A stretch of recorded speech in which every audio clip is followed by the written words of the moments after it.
राज्यात आरोग्य कर्मचाऱ्यांचे आंदोलनाचे हत्यार 6 ते 7 हजार कर्मचाऱ्यांवर उपासमारीची वेळ। राज्यातील 17 लाख सरकारी, निमसरकारी, शिक्षक शिक्षकेतर आणि चतुर्थ श्रेणी कर्मचारी 21 एप्रिलपासून संपावर गेल्यानंतर आता राष्ट्रीय आरोग्य अभियानांतर्गत खासगी तत्वावर नियुक्त करण्यात आलेल्या जवळपास 6 ते 7 हजार कर्मचाऱ्यांनी आपल्या विविध मागण्यांसाठी आंदोलनाचे पवित्र घेतलं आहे। ग्रामीण भागातील विविध आरोग्य केंद्रांत रक्त संकलन कर्मचारी म्हणून सेवा देणाऱ्या या कर्मचाऱ्यांचे काम आरोग्य विभागाने अचानक थांबविल्याने त्यांच्यावर आणि त्यांच्या कुटुंबावर उपासमारीची वेळ आली आहे। आरोग्य विभागाने घेतलेला हा निर्णय तातडीने मागे घेऊन कर्मचाऱ्यांना कामावर पूर्ववत करावे, अन्यथा मुंबईतील आझाद मैदानावर उपोषण करण्याचा इशारा या कर्मचाऱ्यांनी दिला आहे। या संदर्भात जालना जिल्हा आरोग्य अधिकाऱ्यांना कर्मचाऱ्यांच्या वतीने एक निवेदन देण्यात आले आहे। निवेदनात नमूद केल्यानुसार राज्यातील जिल्हा, ग्रामीण आणि प्राथमिक आरोग्य केंद्रांत 2017 पासून राष्ट्रीय आरोग्य अभियानांतर्गत जवळपास 6 ते 7 हजार कर्मचारी HLL कंपनीच्या करारानुसार कार्यरत होते। या करारांतर्गत शासकीय रुग्णालयात रक्त संकलन करण्याची महत्त्वाची जबाबदारी हे कर्मचारी पार पाडत होते। विशेष म्हणजे कोरोनाच्या अत्यंत कठीण काळात या कर्मचाऱ्यांनी स्वतःच्या आणि आपल्या कुटुंबाच्या जीवाची पर्वा न करता सरकारी रुग्णालयातील वैद्यकीय अधिकाऱ्यांसोबत खांद्याला खांदा लावून निस्वार्थपणे सेवा दिली होती।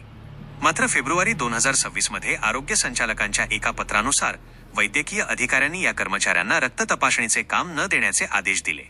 या एका निर्णयामुळे कर्मचाऱ्यांचे काम थांबले असून प्रत्येक जिल्ह्यातील 80 ते 90 आणि राज्यातील एकूण 6 ते 7 हजार कर्मचाऱ्यांच्या रोजगाराचा प्रश्न निर्माण झाला आहे। आम्हाला शासकीय सेवेत सामावून घेऊन न्याय द्यावा, अन्यथा आम्हाला आझाद मैदानावर तीव्र उपोषण करण्याशिवाय पर्याय उरणार नाही, असा इशारा कर्मचाऱ्यांनी दिला आहे। नमस्कार, मी दीपक शेजू, महाआल्या कर्मचारी HLL। मी जवळपास 2017 पासून प्राथमिक आरोग्य केंद्र केळखेडा या ठिकाणी महाआल्या अंतर्गत रक्त संकलन कर्मचारी म्हणून या ठिकाणी सेवा देतो आहे।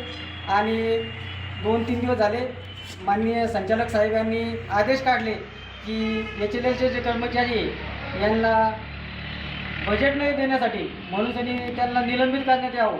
परंतु या ठिकाणी बरेचसे गोरगरीब जनता आहे की ते रक्त तपासणीसाठी 2 दिवसांपासून या ठिकाणी प्राथमिक आरोग्य केंद्रामध्ये चक्र मारतात, परंतु मेडिकल अधिकारी, वैद्यकीय अधिकारी हे सांगतात की आम्हाला आरोग्य DHO मॅडम, जिल्हा आरोग्य अधिकारी यांचे आदेश आहे, माननीय संचालक साहेबांचे आदेश आहे की HLLचे कर्मचारी यांना यापुढे कोणत्याही प्रकारच्या रक्त तपासण्या देण्यात येऊ नये। परंतु या ठिकाणी जे गोरगरीब जनता आहे याला 10 वर्षापासून जो लाभ होतोय तर तो लाभ या ठिकाणी टाळला जातोय। शासन या ठिकाणी या लोकांचं तोंड दाबण्याचं काम करते, परंतु या गरीब जनतेला जो सरकारी दवाखाना आहे तो बंद पाडण्याच्या तयारीत शासन या ठिकाणी दिसते।